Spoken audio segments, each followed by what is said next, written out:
Ninguém estava à espera disto. Não houve grande palco. Não houve música alta. Não houve contagem decrescente.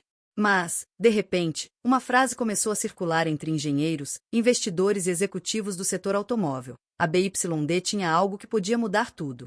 A BYD não é uma startup desesperada por atenção. É uma gigante silenciosa. Uma empresa que constrói baterias, motores, software e carros completos, tudo dentro de casa. E quando uma empresa assim fala, o mercado escuta. O anúncio foi simples, quase frio. Um novo tipo de motor.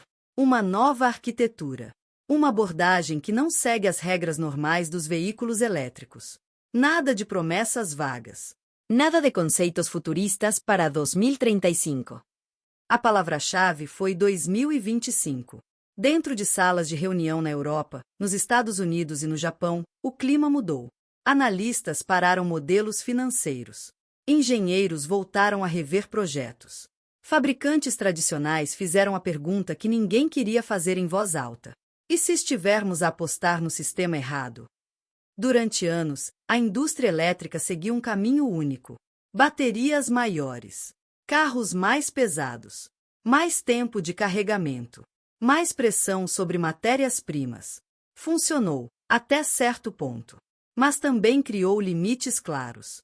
Limites que ninguém conseguiu quebrar de verdade. A BYD afirma que encontrou uma saída. Segundo fontes internas e apresentações técnicas, este novo motor não foi pensado para competir dentro do sistema atual. Ele foi desenhado para substituí-lo. Menos dependência de baterias gigantes. Melhor eficiência energética. Custos mais baixos. E, o mais inquietante de tudo, compatibilidade com infraestruturas já existentes. Isto não é apenas uma melhoria incremental. É uma mudança de lógica. Enquanto muitos fabricantes ainda tentam extrair mais alguns quilômetros de autonomia das mesmas baterias de sempre, a BYD fez uma pergunta diferente. E se o problema não for a bateria, mas a forma como usamos energia? Essa pergunta levou a 5 anos de desenvolvimento silencioso. Protótipos nunca mostrados ao público. Testes fora do radar da imprensa. E agora, finalmente, o primeiro sinal público. O mercado reagiu rápido. As ações oscilaram. Especialistas dividiram-se.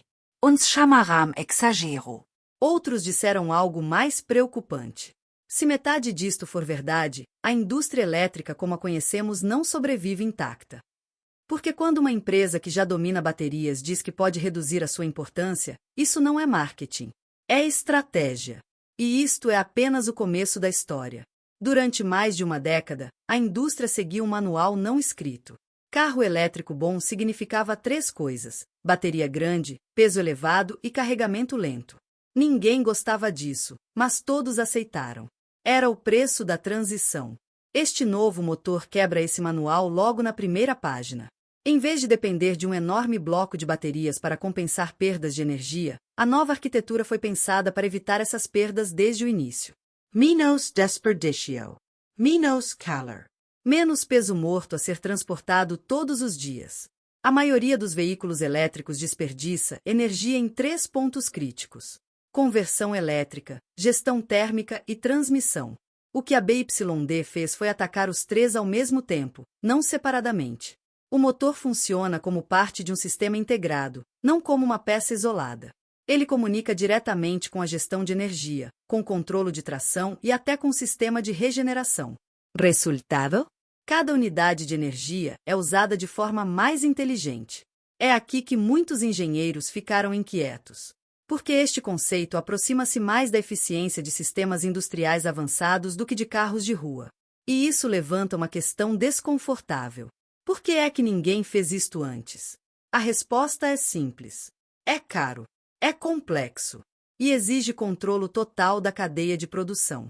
Fabricantes que dependem de fornecedores externos para motores, baterias e software não conseguem implementar algo assim facilmente. Cada parte fala uma língua diferente. Cada atualização custa anos. Empresas verticalmente integradas, como a Tesla, tentaram resolver isso com software. Outras, como a Toyota, exploraram caminhos alternativos como híbridos e hidrogênio. Mas a abordagem aqui é diferente. Não é híbrido. Não é hidrogênio. E não é um elétrico tradicional. É um sistema que reduz a necessidade de baterias enormes sem abandonar a eletrificação. Isso significa carros mais leves, mais baratos e com ciclos de vida mais longos. Menos degradation. Menos dependência de lítio e cobalto. Outro detalhe chamou atenção. Este motor foi desenhado para ser fabricado em escala. Não é um conceito de laboratório. As linhas de produção já estão a ser adaptadas. Isso muda tudo. Porque muitas revoluções tecnológicas morrem no momento em que tentam sair do papel. Esta não. Ela já nasceu com o chão de fábrica em mente. E quando um novo sistema respeita as regras da produção em massa, ele deixa de ser uma ideia. Passa a ser uma ameaça real. A pergunta agora não é se funciona. É, quem vai conseguir acompanhar? Há algo que quase nunca aparece nos anúncios. Não é velocidade. Não é autonomia. Não é design. É processo. A maioria das marcas compra motores de um lado, baterias de outro, software de outro. Depois tenta juntar tudo no fim. Funciona, mais ou menos. Mas este motor nasceu de um caminho diferente. A BYD não começou pelo carro. Começou pela fábrica. Cada componente foi desenhado sabendo como, onde e em que volume seria produzido. Isso muda decisões técnicas desde o primeiro esboço. Cabot mais curto. Menos peças móveis. Menos tolerances extremas. Tudo mais simples de repetir milhões de vezes. E simplicidade, na indústria, é poder. O motor usa uma geometria interna que reduz atrito sem exigir materiais exóticos.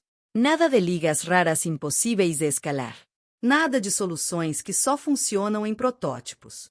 Isso permitiu algo raro. Eficiência alta sem custo explosivo. Outro ponto-chave é a integração com a bateria. Em vez de tratar a bateria como um depósito de energia, o sistema trata-a como um parceiro ativo. A descarga não é constante. É modulada em tempo real conforme carga, velocidade, inclinação e temperatura. Na prática, o motor nunca pede mais energia do que precisa. E isso prolonga a vida útil do sistema inteiro. É aqui que muitos concorrentes ficam para trás. Mesmo empresas com boas baterias, como a Kato, ainda dependem de fabricantes externos para motores e controle total do veículo. Isso cria atrasos. Cria compromissos. Cria desperdício. A BYD eliminou esse atrito interno. Tudo fala a mesma linguagem. Hardware, software e produção. Isso também explica por que este motor consegue manter desempenho estável mesmo em condições difíceis. Calor extremo. Trânsito pesado.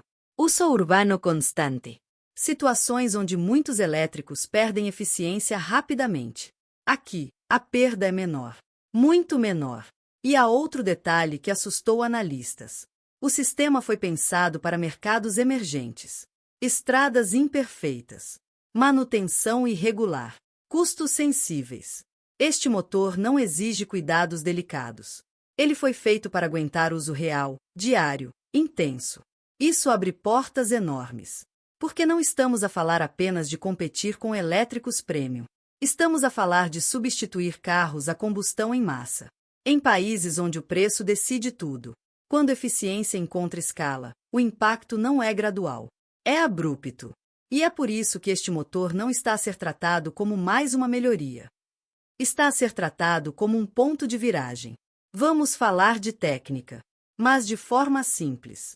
Durante anos, os motores elétricos seguiram a mesma lógica. Mais potência. Mais rotation. Mais calor. Depois, tenta-se controlar o problema com software. Este motor fez o contrário. Em vez de empurrar limites, ele reduziu perdas. O coração do sistema é um desenho que diminui desperdício energético em 3 pontos críticos: conversão, transmissão e recuperação. Parece básico. Mas quase ninguém conseguiu fazer isto em escala. Primeiro, a conversão. A energia sai da bateria de forma mais limpa. Menos picos. Menos ruído elétrico. Isso significa menos estresse nos componentes internos. Segundo, a transmissão. O motor entrega binário de forma mais constante. Não há explosões repentinas de força que gastam energia e aquecem o sistema. O carro acelera de forma suave, mas contínua. Na cidade, isso faz uma diferença enorme. Terceiro, a recuperação. Quando o carro trava, o sistema não tenta recuperar tudo. Ele recupera o que faz sentido recuperar. Isso evita sobrecarga térmica e aumenta a vida útil da bateria. É aqui que muitos sistemas falham. Alguns concorrentes apostaram tudo em software agressivo, outros em materiais caros, outros em motores superpotentes que só brilham em testes de laboratório. Este motor foi pensado para o mundo real. Comparado com marcas como a Tesla, a abordagem é menos show e mais resultado. Menos foco em números extremos, mais foco em eficiência diária. E os números começam a aparecer. Consumo menor por quilômetro. Menos degradação ao longo do tempo. Menos perda de autonomia em trânsito pesado. Isto muda algo muito importante: o custo total do carro. Não é só o preço de compra. É manutenção. É substituição de bateria. É consumo ao longo de anos. Quando tudo isso cai, o carro deixa de ser um luxo tecnológico. Passa a ser uma escolha lógica. E é por isso que este motor assusta tanto. Porque ele não depende de subsídios gigantes. Não depende de infraestrutura perfeita. Não depende de utilizadores ideais. Ele funciona no caos. No trânsito. No calor. No uso intenso. Dedo indicador apontando para a direita se este conteúdo te está a abrir os olhos. Deixa um like e subscreve o canal agora. Dedo indicador apontando para a direita diz nos comentários: este tipo de motor é o futuro ou não?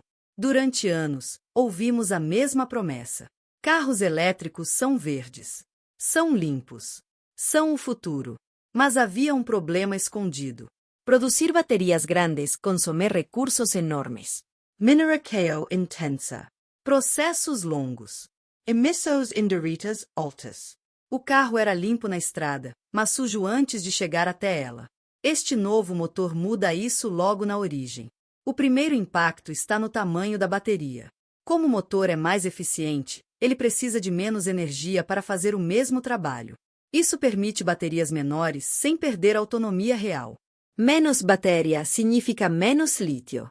Menos níquel. Menos cobalto. Isso não é um detalhe técnico. É uma mudança estrutural.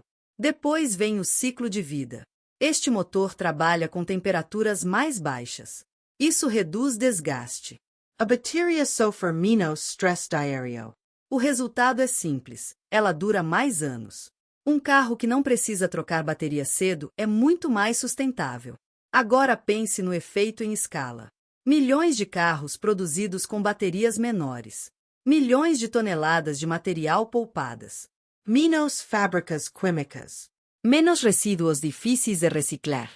É aqui que o discurso ambiental muda de tom. Porque já não estamos a falar apenas de emissões no escape. Estamos a falar de impacto total, do início ao fim. Outro ponto crucial é a eficiência urbana. Cidades são onde os elétricos passam a maior parte do tempo. Trânsito lento. Peregrines constantes. Arranques curtos. Sistemas ineficientes sofrem nestas condições. Este motor foi desenhado exatamente para isso.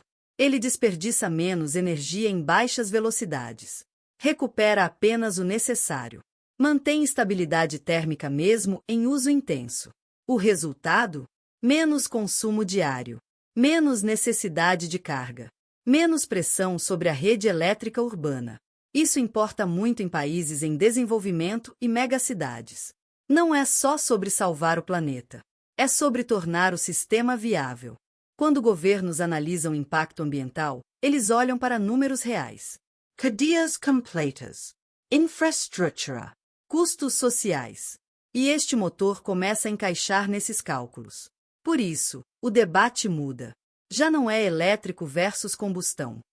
Passa a ser elétrico eficiente versus elétrico pesado. E muitos modelos atuais ficam mal posicionados nessa comparação. A promessa ambiental deixa de ser marketing. Passa a ser matemática. E quando a matemática fecha, as decisões seguem. Durante décadas, o futuro parecia decidido. Baterias maiores.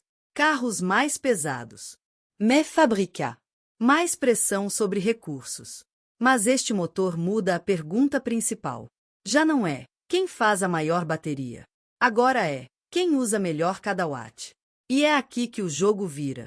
A BYD não está a tentar vencer a indústria com slogans. Está a fazer isso com engenharia simples, eficiente e pensada para a produção em massa. Este motor não foi criado para impressionar num palco. Foi criado para funcionar todos os dias, em milhões de carros. Isso assusta concorrentes. Porque mudar uma bateria é caro. Mudar uma plataforma inteira leva anos. Mas mudar o motor muda tudo. Empresas como a Tesla apostaram durante muito tempo numa visão clara: escalar baterias e software. Funcionou. Até agora. Mas se a eficiência passa a valer mais do que o tamanho da bateria, toda estratégia precisa ser revista. Outros fabricantes já perceberam isso.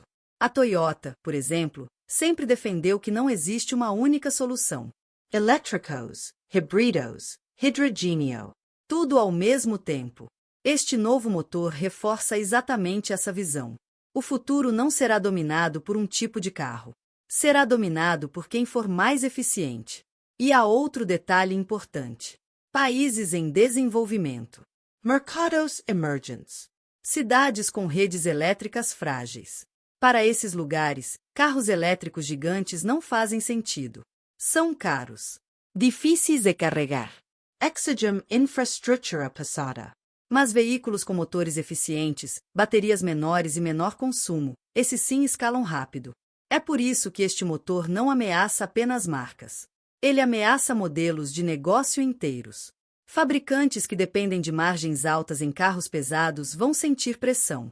Cadeias de fornecimento baseadas em baterias enormes vão precisar se adaptar.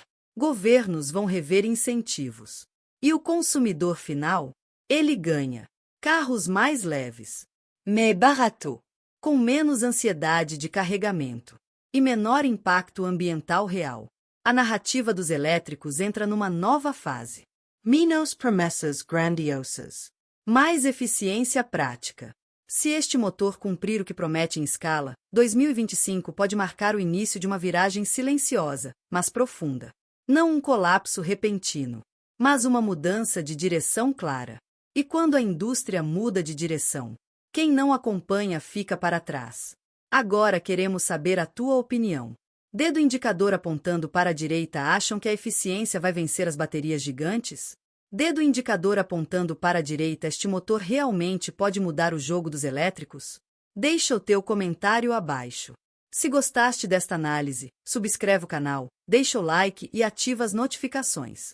O futuro da mobilidade está a mudar, e nós vamos acompanhar cada passo.